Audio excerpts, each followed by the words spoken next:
you doing?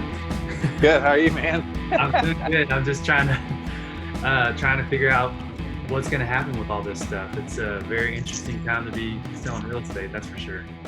Yeah, it's interesting. Always like things like this. I think what it's going to do. First of all, let's start off the video.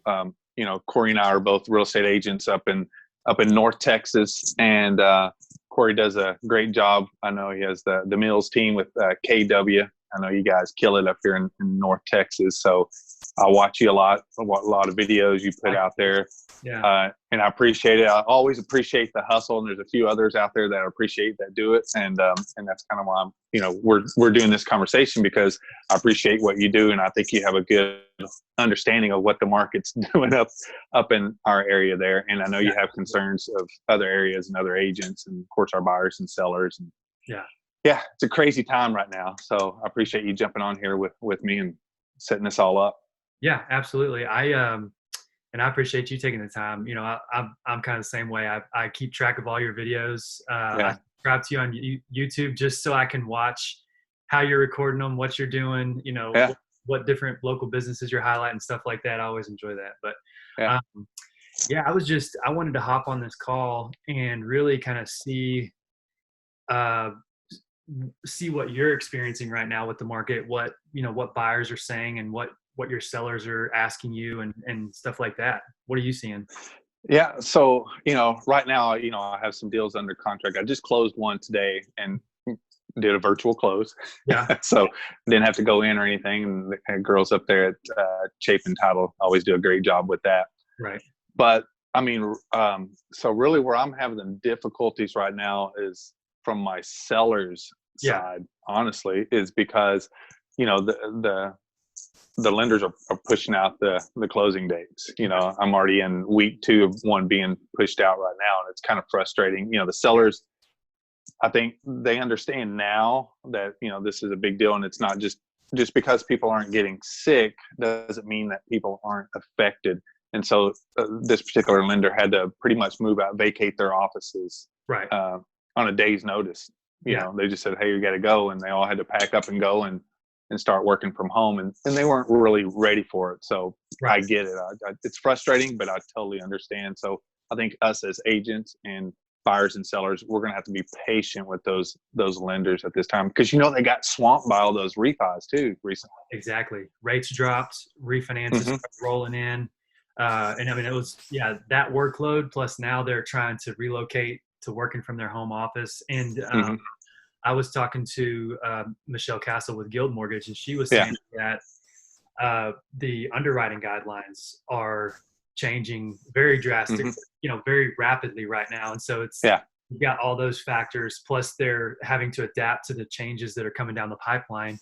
And so it's just, it's a lot of stuff hitting the lenders all at once. And we are, when we were texting yesterday, you said some lenders are telling you they can still do 30-day closes, and some are saying we need to plan for at least 60 days on a close.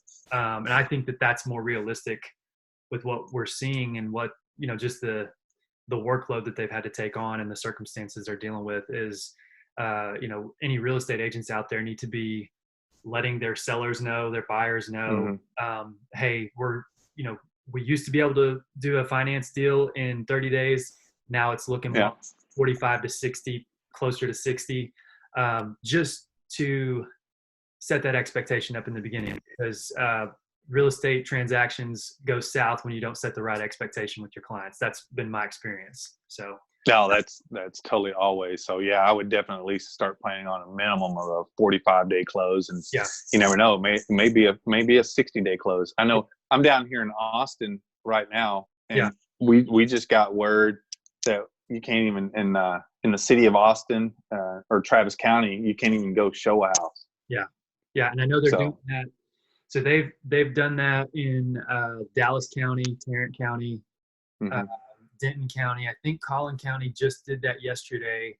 And then we haven't been given a shelter in place or non-essential businesses need to shut down order yet. However, we're still taking precautions just with, we've got a bottle of hand sanitizer in the truck.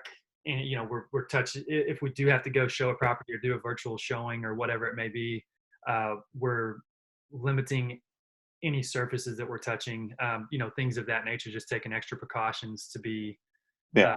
avoid transmitting any kind of something like that. But Yeah. it's definitely, and I don't know if they're gonna, we're more in a rural market up here in Grayson, so I don't know if we're gonna see anything like that come down the pipe from the government.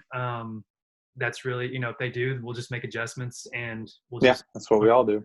Yeah. It's just like, the big thing I talk about now is being a virtual realtor. Right. I think you and I both kind of have done it in the past. So it's really, to us, it's really nothing new.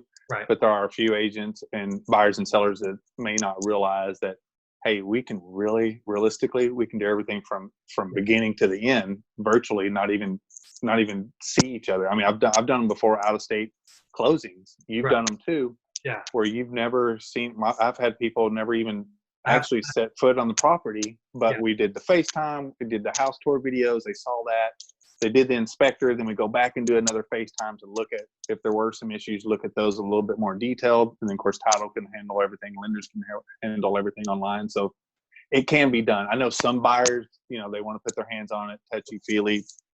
I get that. Yeah. But we can do this virtually. So that's pretty cool with today's technology. Just kind of like we're Zooming right here. Exactly. And that is, as far as virtual showings, for any agents who are out there thinking about doing those, the big thing is a lot of people think that you're only showing the house, but a virtual showing can include, what's the neighborhood look like, take me down on the street, drive around the block. What is traffic like getting off on? I mean, obviously you're not going to be videoing while you're driving, but while standing in the street or something. And then you want to give your expert opinion, because we're the local experts, give your expert opinion of, you said you want this, and this, and you want to be within so close to a park, and this meets those criteria. So this is what you said you're looking for. You can do transactions like that. And the more content that we can put together for our listings or for our clients is really what gives them that assuredness to move forward if they absolutely need to buy or sell right now. Yeah. And as far as, talking about doing the neighborhood and showing around, I mean, when I do my videos, like I do a house tour video or something like that, and you probably feel the same way, you get a little reaction from there, but it seems like most of my clients, when they call me about, moving to an area, it's based off a video that I did about the area, not a particular home. Right. So you had a great point there. Not only just do a house tour of the house itself, but find out what your folks are interested in. Is it the school districts? Is it the lake? Is it the downtown areas? Is it the shopping? And go hit those areas as well, so they get a good feel of the area. Yeah. So, What are you telling your sellers right now? Particularly maybe somebody who's been on the market for a little while, and then, or somebody who just hit the market, and then now they're kind of like, well, did we list at the wrong time? We still need to move. How are you doing that? Yeah. So, it's really hard to judge right now, because up in North Texas, I mean, I've got 4 or 5 people that we're still looking. We're actively shopping for a house up there. I just got a call today. Someone wanting to list and sell their house. So up there, I have not really seen, in North Texas, I haven't really seen much of a change, really. I mean, I get some questions and everything, but nothing's really changed yet. And what's kind of weird is some of the higher end clients, I have 2 of them, and I figured they would be the first ones that would bail out and say, because they're just under $1 million homes, but they're still looking. So I'm surprised, but so everything's still up there. It's still pretty active. Yes, like you said, we're using caution, with the hand sanitizers, washing hands, keeping clean, and and limiting our show, not just going. Sometimes we go preview houses when they came on the market. I'm not doing that now. I'm not just doing a preview unless I have to go see a house, then I'll go see it. Yeah. Right now, I mean, if it's whenever we're allowing showings on our listings, or if we have to go show, we're taking extra steps to make sure that buyers are serious and that they're pre-approved. Used to, if you get a call from a buyer and they're like, yeah, we're in the neighborhood, we might want to check out this listing. Sometimes they always say don't show somebody who's not pre-approved. But I would still, every now and then, I'd be like, this could be a potential client that I could help. If this isn't. Yeah, you never know. You and I, we don't know. I mean, it's a spur of the moment deal. But now we're definitely taking those precautions, saying, because the reality is some people still absolutely need to buy and sell, and we're just making sure that they're serious, they're approved, and if we're going to be showing them the house, they're able to close on that house whenever it comes. Yeah. So that's one thing. But yeah, this week my team, we've been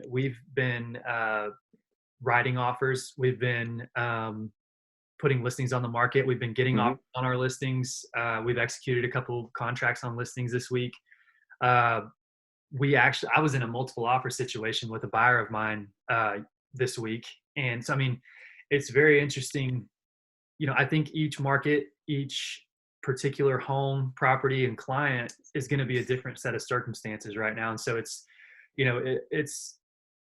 you could just have a general blanket statement of how the market's doing, but I think it's different for each individual price point, client, and property right now is kind of what I'm saying. Yeah, it really is. Yeah, you can't really put a pinpoint on it, and it's going to be a case by case situation. So, yeah, pretty crazy times. But the one thing I do see that's going to happen out of all this, the positive side, is that more of us, not just the real estate agents, but I love seeing I've said this before, I love seeing the creativity out there right now. More and more people Zooming, more and more people going live, watching musicians on there doing, their live concerts, sitting at their house, to me, Oliver White and guys like that, that's pretty cool to me. I love seeing that. And I think from our standpoint, real estate wise, title companies, lenders, real estate agents, we're all going to understand now, hey, we can all do this virtually. Everybody's going to understand. And I think it's going to make, once everything clears up, I think it's going to make processes so much quicker and easier for our clients, really. Yeah, that's a good point. I think we'll see a lot more of that. One thing, a lot of people, I put a video out yesterday of how's the market, what's the market doing, and I talked about, and I get a lot of my information from keepingcurrentmatters.com, and they actually have, if you go to keepingcurrentmatters.com/Corona, they have a lot of really good information in regards to, the stock market, the real estate market, people's perception of what a recession is and how it affects real estate. They've got a lot of great information on there. One thing, whenever people hear recession, they think housing crisis, and those two don't correlate. And so, as far as just, there's a lot of misinformation out there. So you definitely want to, I would encourage any real estate agent or, buyer, seller, be cautious of what information you're consuming, and where you're getting that information. We're trying to put out blogs a lot more often now with credible sources, showing what's really going on and how this Corona situation has affected the market and will affect the market. And I think realistically, we're gonna see a slowdown. I mean, there's people. It's gonna happen. Yeah, there's people who are not working, they're not getting a paycheck, and how long that lasts is really it's up in the air until we figure out how quickly this Corona situation is under control. But once we get past that point, I think we're still going to, we're slowly going to get back to what's considered normal. Anyways, that's what the information I've been reading has said. We are going to see a slowdown. We're going to have less buyers and more listings in the market for a little bit. And it's slowly going to get back to a normalized market, at least here in Grayson County, Texas. So that's what we're seeing. Yeah. Only, it's just, we got to keep chugging along and, protect not just ourselves, but, everyone else. Because none of us really, and, a month ago when we heard about this, none of us really thought it was going to be what it is. So yeah, absolutely. If you'd have told me that I would have been quarantined in my house, well, I mean, I'm not quarantined, but I'm we're staying away from everybody. But if you'd have told me that, same here. I would have been like, that's not going to happen. Like, that's something to do. And like, somewhere else, but not in the U.S., not in Grayson County, Texas. So it's all crazy. talk.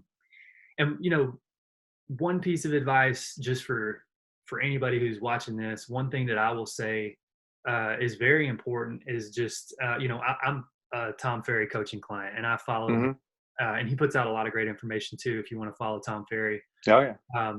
He he's got this thing that he says that's very important for everybody right now, and it's to check your meds. And I think it stands for meditation, exercise, diet, and sleep.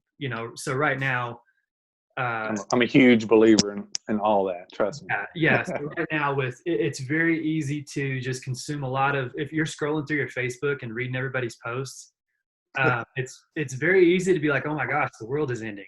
That's why I say you gotta check your sources on what kind of content you're consuming. But anybody who's stuck at home right now, make sure that you're meditating or getting some time alone where you're just shutting your mind off and you're not tuned into what's going on in the world.